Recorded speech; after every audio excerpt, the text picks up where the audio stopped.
Livro Cristo, Aquele que Cura, de F. F. Bosworth.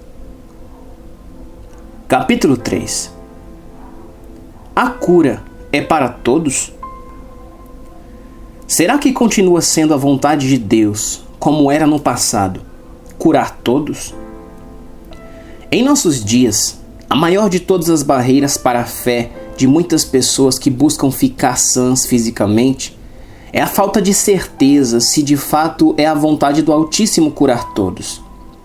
Praticamente, a maior parte dos homens acha que o Senhor deseja curar apenas alguns, mas há muitos elementos na teologia moderna que impedem esses mesmos homens de saberem o que a Bíblia ensina claramente, que a cura é para todos. É impossível proclamar com ousadia pela fé uma bênção que não temos certeza que o Todo-Poderoso oferece, porque o poder de Deus só pode ser reivindicado onde a vontade divina é conhecida. É quase impossível levar um pecador a crer para a justiça, Romanos 10:10 parte A, antes de o termos convencido plenamente de que a vontade de Deus é que ele seja salvo. Podemos dizer então que a fé começa onde a vontade divina é conhecida. Se esta envolver curar unicamente aqueles que precisam, então indivíduo algum tem base para a fé, a menos que tenha uma revelação especial de que está entre os poucos favorecidos. A fé deve apoiar-se somente na vontade do Pai, e não nos desejos e anseios humanos. Apropriar-se pela fé não é crer que o Senhor pode, mas sim que Ele quer. Não ter consciência de que esse querer divino é um privilégio redentor universal leva muitas pessoas a acrescentarem à sua oração de cura a seguinte condicional: se for tua vontade. Pedindo corretamente. Dentre todas as pessoas que buscaram a cura física em Cristo durante seu ministério terreno, vemos apenas uma que foi exemplar. Essa pessoa foi um leproso curado por Jesus. Aquele homem enfermo dissera: Senhor, se quiseres, bem podes limpar-me. Lucas 5:12, parte B. A primeira coisa que Jesus fez foi corrigir a frase do leproso, dizendo: quero. Versículo 13. A resposta de Cristo cancelou o "se" do leproso, acrescentando ao pedido daquele homem a convicção de que podia curá-lo e a certeza de que o faria. A forma de pedir do leproso antes de Cristo tê-lo corrigido é quase universal em nossos dias, porque essa passagem do Evangelho é raramente explicada. Vemos praticamente sob todos os ângulos pelos quais avaliamos a questão nas Escrituras, que não há nenhuma doutrina ensinada mais claramente do que o fato de que é a vontade de Deus curar todos os que precisam ficar sãos, de acordo com a sua promessa. Evidentemente, referimos-nos a todos os que são adequadamente ensinados acerca desse assunto e preenchem as condições prescritas na palavra. Alguém pode dizer: se a cura é para todos, então jamais morreremos. Por que não? A cura divina não vai além da promessa de Deus. Ele não prometeu que nunca morreremos, mas disse: a duração da nossa vida é de 70 anos. E se alguns, pela sua robustez, chegam a 80 anos, o melhor deles é canseira e enfado, pois passa rapidamente, e nós voamos. Salmo 90:10. Deus meu, não me leves no meio dos meus dias. Salmo 102:24, parte B. Por que morrerias fora de teu tempo? Eclesiastes 7:17, parte B. Alguns podem perguntar: então, como o homem morrerá? Se lhe tiras a respiração, morrem e voltam ao próprio pó. Salmo 104:29, parte B. O reverendo P. Gavin Duffy escreveu sobre isso. Deus concedeu ao homem um certo tempo de vida, e sua vontade é que a vida seja bem vivida. Quero que você se lembre que todas as pessoas que ressuscitaram eram jovens que ainda não tinham vivido plenamente. Podemos bem ver nesse fato o protesto divino contra a morte prematura.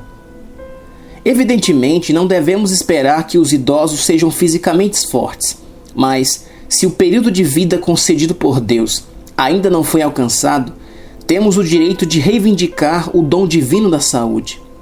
Também, mesmo depois que o limite de vida seja alcançado, se for a vontade dele que continuemos nesta vida por mais tempo, igualmente será sua vontade que façamos isso em plena saúde. A morte vem, e então culpamos nosso Deus e balbuciamos: seja feita a tua vontade. No entanto, Deus jamais aprisionou alguém na morte. Deus não envia enfermidade, nem crime, falta de amor e rivalidade. E quando morremos antes do tempo, a culpa é do próprio homem. Ele é o Deus da vida e não da morte. Ele é o Deus que nos dá o nascimento. Jamais encurtou sequer um segundo da vida de qualquer homem aqui na terra. Ele deseja que vivamos neste mundo todos os anos de vida que nos concedeu. Assim, não culpemos a Deus, pois os nossos pecados é que causam nossas lágrimas. Douglas Malloch. Leia o Testamento e conheça seu conteúdo. Se quisermos saber o que há em um testamento, temos de ler seu conteúdo. Se quisermos saber qual é a vontade do Senhor a respeito de um assunto, temos de conhecer sua vontade. Suponha que uma senhora diga: meu marido faleceu e deixou uma grande fortuna. Gostaria de saber qual é a parte que me cabe. O que eu diria a ela é o seguinte: por que não lê o testamento dele e descobre? A palavra testamento, juridicamente falando, refere-se ao último desejo da pessoa que morreu. A Bíblia contém o desejo de Deus, por meio do qual chegam a nós todas as bênçãos da redenção. Visto que a palavra do Senhor é o testamento do Altíssimo e, portanto, da expressão maior de sua vontade, qualquer afirmação posterior a ela é fraudulenta. A Bíblia contém o desejo de Deus, por meio do qual chegam a nós todas as bênçãos da redenção. Visto que a palavra do Senhor é o testamento do Altíssimo e, portanto, da expressão maior de sua vontade, qualquer afirmação posterior a ela é fraudulenta. Não há quem possa escrever um Novo Testamento depois que morre.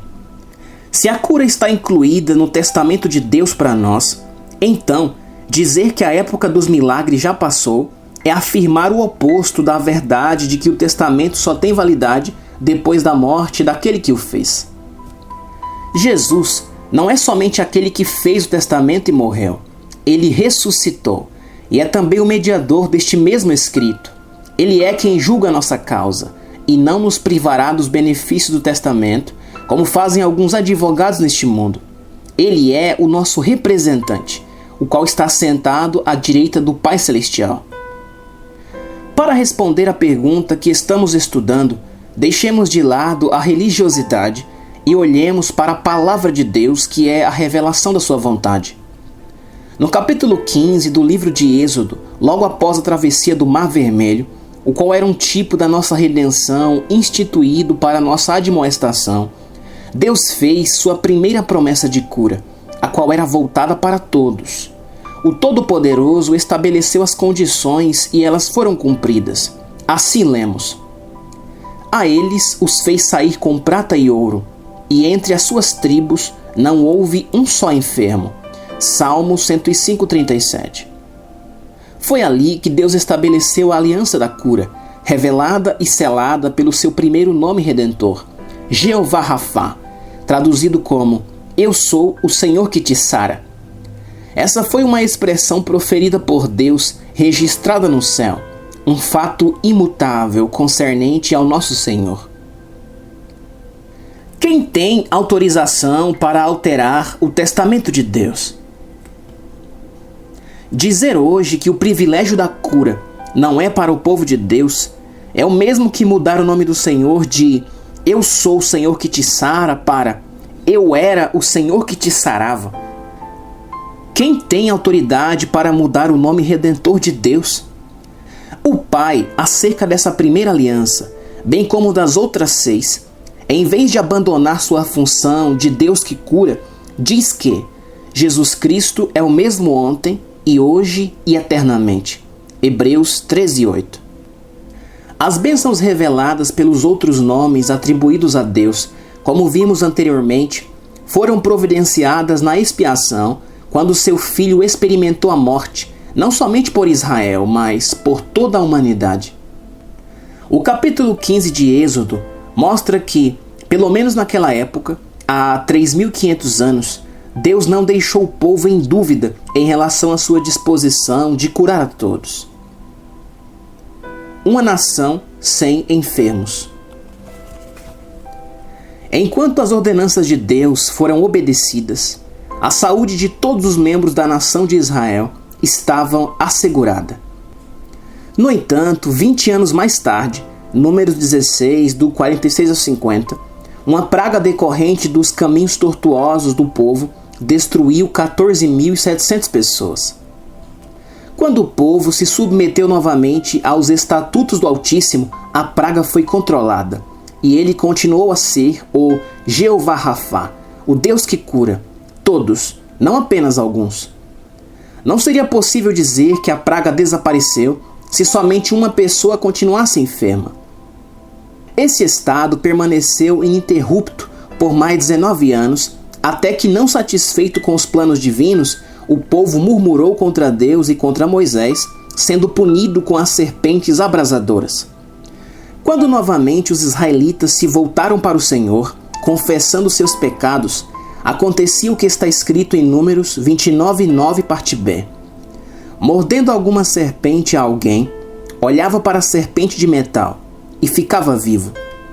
Assim, também dessa vez, as Escrituras nos mostram que o desejo de Deus era curar não somente algumas pessoas, mas todas.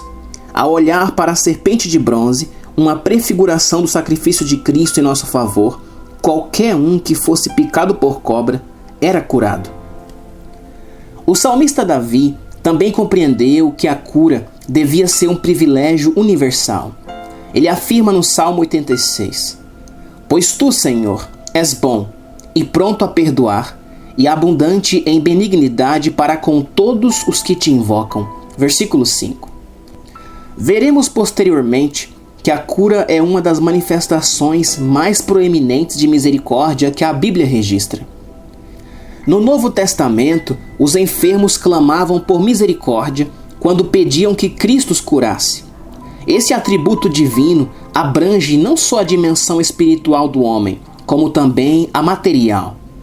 Portanto, de acordo com as promessas do Antigo Testamento, Jesus mostrou que era abundante em benignidade ao curar não somente alguns, mas todos quantos o buscavam. No Salmo 103, vemos que Davi cria que a misericórdia voltada para a cura era um privilégio tão universal quanto a misericórdia que conduzia ao perdão. Ele exortava sua alma a bendizer ao Senhor, que perdoa todas as iniquidades e sara todas as enfermidades. Versículo 3.